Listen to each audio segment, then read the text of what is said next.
Hello and welcome back to the Sober Fit Dad channel. My name is Charles Harrison Jr. and in this video, we're going to talk about relapse triggers. Relapse triggers are things that can make it difficult to maintain sobriety, and they can be a real challenge for those in recovery.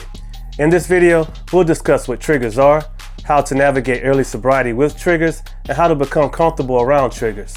But before we get into that, it's been 3 years since I made the decision to quit drinking, and in that time, I've learned a lot about living a sober lifestyle. I know that making the decision to stop drinking can be daunting, so I'm here to share my experiences in hopes that it may help you make an informed decision about your future with alcohol.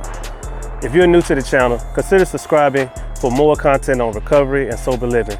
By subscribing, you'll stay up to date with our latest videos and have access to a community of like-minded individuals who also are on a journey towards sobriety. What are triggers? First, let's define what triggers are. Triggers are situations, events, or emotions that can cause someone in recovery to want to use again. They can be as simple as a familiar smell or as complex as a traumatic event. Triggers can be anything that reminds someone of their past drug or alcohol use and can cause intense cravings. Some common triggers include stress, anxiety, social situations, and personal relationships. For example, one of my triggers was being around old friends who I used to drink with.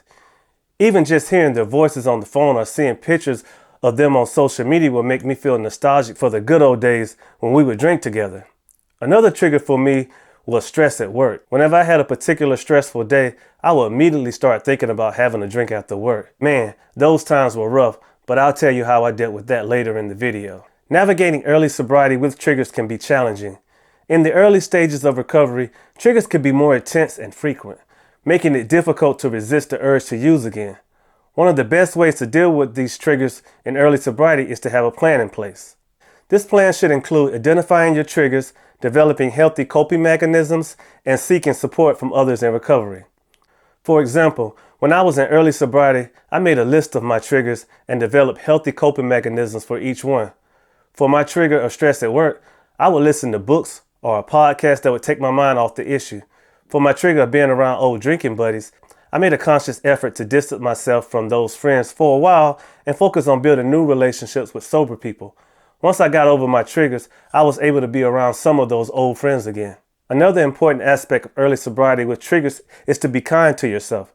Recovery is a journey, and it's okay to make mistakes along the way.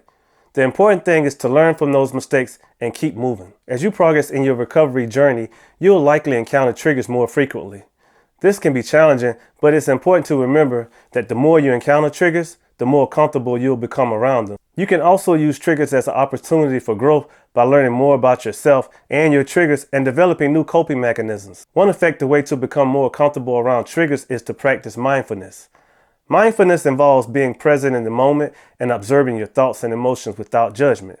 By practicing mindfulness, you can become more aware of your triggers and learn how to respond to them in a healthy way. For example, I remember the first time I went to karaoke in sobriety.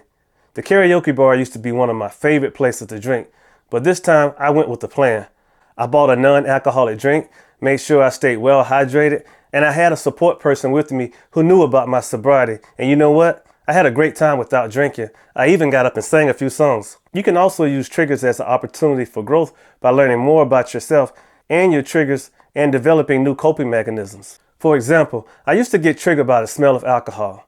It would make me feel like I was back in my old drinking days.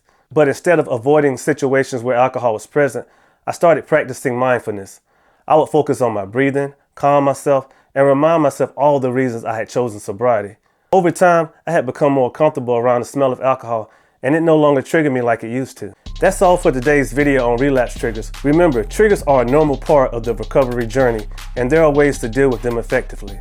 I want to challenge you to take one small step towards managing your own triggers. Maybe it's making a list of your triggers or developing a plan on how to handle them. Whatever it is, take action today and know that you're not alone in this journey. If you found this video helpful, go ahead and subscribe to my channel for more content related to sobriety and fitness. And as always, if you or someone you know is struggling with addiction, please seek help from a qualified professional. Thanks for watching, and I'll see you in the next video.